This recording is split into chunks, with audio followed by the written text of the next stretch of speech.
Hi there, my name is Tyler Roicki. Welcome to my channel. Is the Corvette C6 Z06 the best car you can buy today for $30,000? We're about to find out.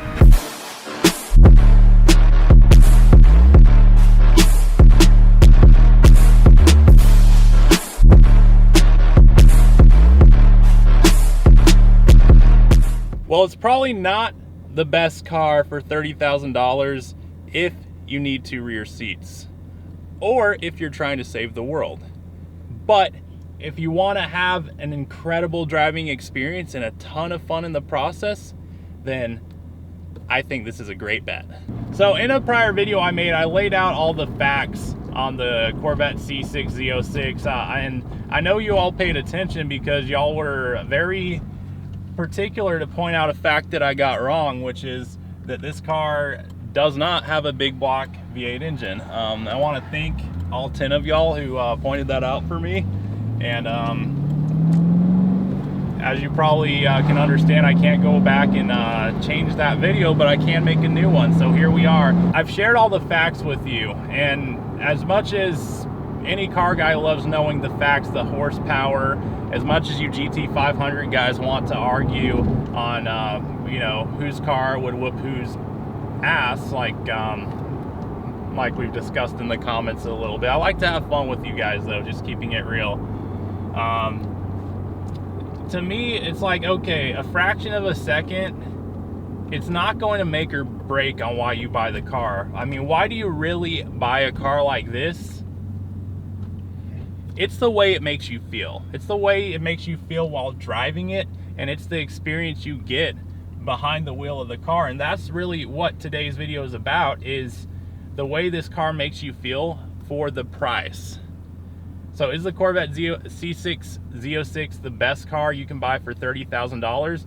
I think if that's your priority, I would make a very strong argument for it, because I have driven plenty of other cars at this price point, and the performance level you get with the 505 horsepower V8 straight out of the factory, even if you don't mod it or do anything to it, the performance level you get is very high. It's a high performance car for the money, and bottom line is, all numbers aside, from the performance perspective, the fact is it makes you feel a certain way when you punch that gas pedal.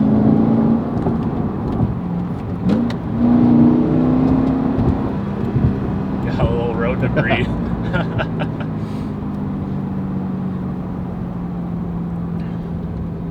And it's just it's a feel that you just don't get with cars that aren't this fast, because how fast this car is, I mean, is comparable to supercars of the same era. I mean, we're talking Ferrari F430, Lamborghini Gallardo. Those are cars that they're on the same exact performance caliber as this car, but the price point's so different. I mean, even nowadays, I'm not gonna argue that if you're in the market for a F430 that you should buy one of these instead. I think that's a silly argument, because the experience is different, and at the end of the day, the experience you get, the speed is similar, but the experience is different.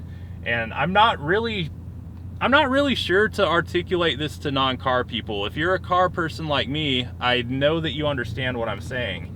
If you've driven enough different cars, you understand that every car has a different driving experience, and so it's not just about the numbers, because you could make any car fast. You can make any car fast, but you know, a 600 horsepower Honda Civic is still a Honda Civic, and there's not the experience you get with the Corvette. It feels different. And again, I don't know how to articulate this to non-car people, but that's okay, because the best way I've found is to take them in one of these cars. And I'm happy to say that I have converted several of my good friends who were not into cars before they met me to car enthusiasts, to the point where they've gone out and have bought a performance car. But anyway, I looked at my options when I was out shopping for my first supercar, And what's very interesting is this was 2.5, I mean really 3 years ago, where I even considered the idea of going out and buying something. And what's interesting though is the values of these have not changed significantly during that time frame. And actually the spec on this one being Jetstream Blue and a 2008 model and having a clean history, there's not many out there in this spec. And from what I see on the market, there's actually none available in the, you know, close to the $30,000 price range for this particular car. Now you can go out and buy a C6 Z06 for $30,000. There are clean examples being marketed for that price point today. Obviously you have to go out and pay sales taxes, so it adds a little bit to the cost. And so it's not to say you'll be out the door, but if you do search hard enough, you can find a clean example for $30,000. For a car like this, what I really appreciate about it value-wise is it has not lost value during my 2.5 years of ownership because of the spec, because of the clean history. I've put 11, close to 12,000 miles on it in the time I've had it over the past 2.5 years. But with that being the only or the least expensive C6 Z06 currently available when I checked the market just the other day was being marketed for just under $40,000. So I'm very confident that if I were to sell this car today, that I would be able to sell it for more than I purchased it for, which I got a great deal on this car. I paid $31,500 for it 2.5 years ago. I bought it from someone in a rural area in Colorado, where it was, you know, it took a little bit of planning to get out there because I had to take a plane and then I had to get transportation from the airport an hour away to get to this guy's house. But to me, it was worth it for the deal I was getting on this car because I just had a confidence level that this car was not going to get significantly cheaper. So something I think that's easy to overlook with a video like this is the cost of ownership, because the price you pay for a car is your cost of entry.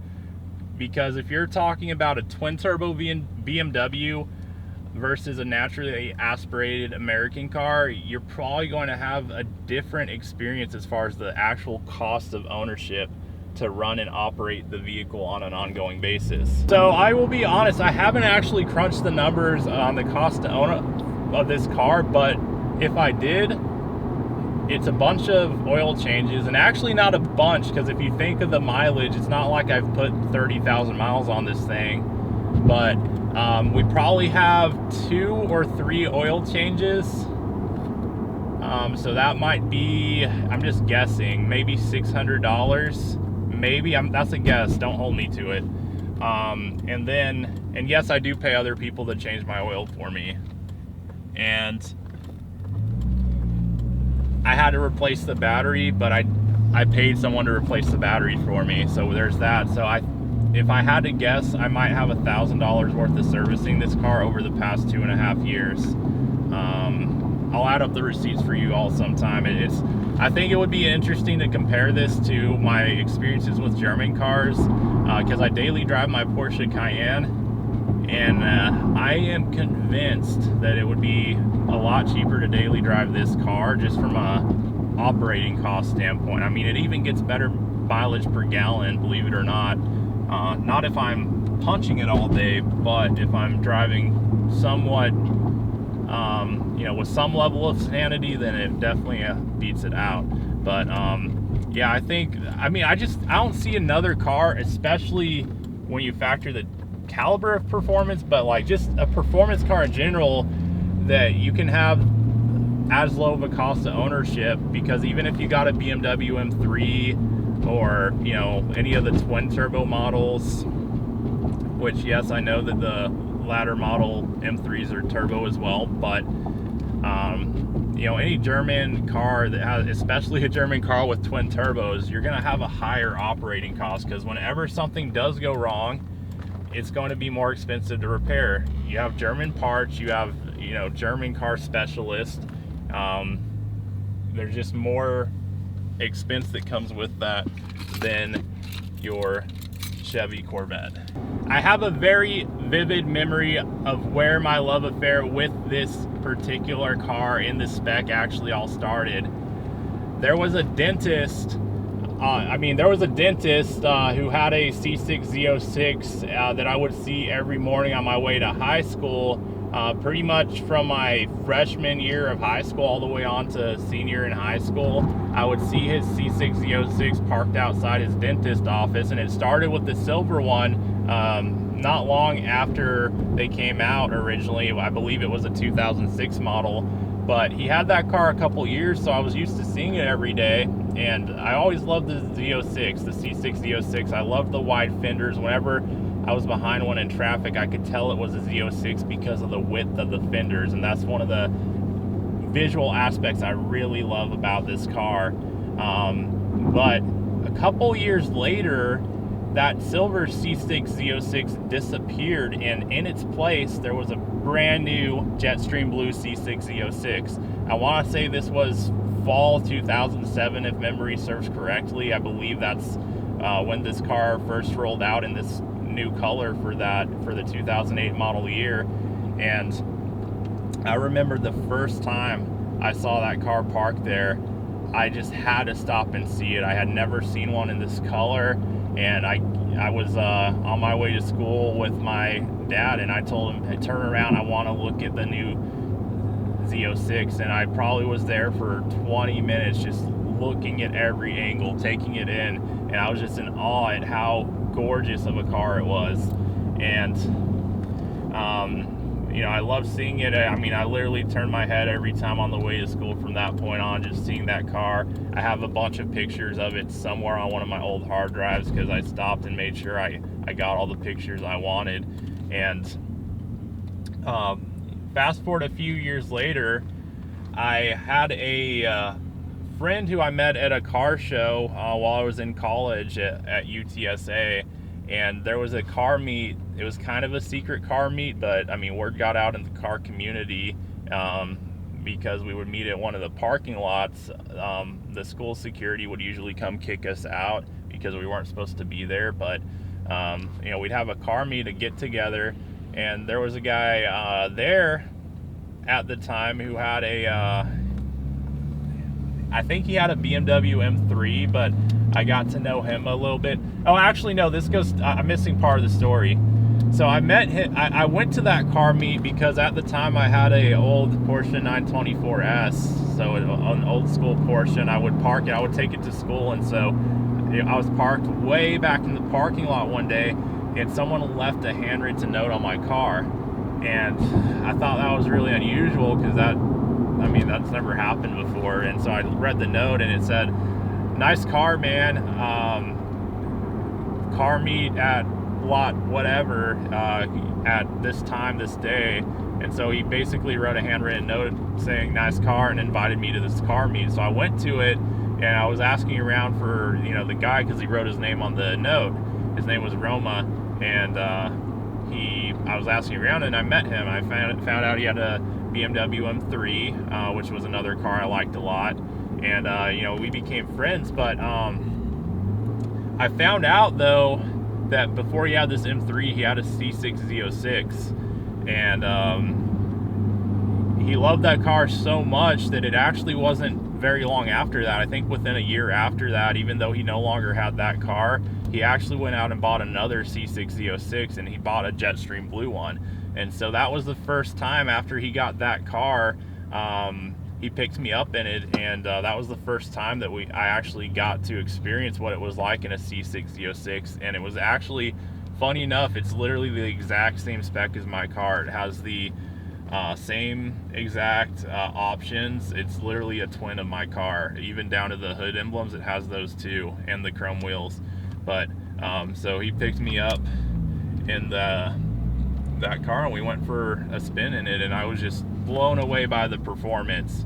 And so I think I knew in the back of my mind that I had to get my own at some point in time, and it was several years later until I did. But along the way, I had several experiences riding along in that car, running up to pretty high speed in it, and I just knew, like, wow, the performance that this offers is truly incredible, and I just had so much fun. Some of my most vivid car memories looking back were those that I had in, you know, riding along in that C6 Z06. So the day I found one, you know, I kind of started the page of my own story with it.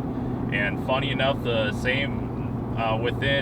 the same month that I bought the car was actually pretty much the same month I started dating my wife. And so pretty much the whole time she's known me, I've had this car. So there's like a connection there. This kind of like, I mean, I could keep building upon this story. It's kind of funny thinking back on it, but you know, that's why the Jetstream Blues C6 Z06 has a place in my heart.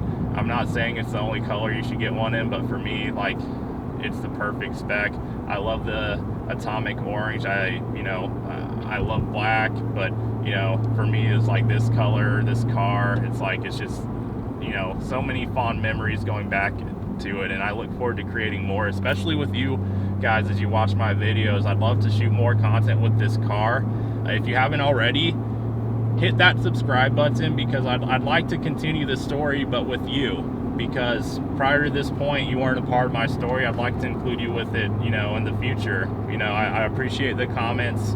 I appreciate connecting with more of y'all and just sharing my love for cars with you. And I think it's something that incredible that we have in common and that we can share. And this is my way of doing so with you. So hit that subscribe button. If you appreciate the story, like the video, and leave me a comment below.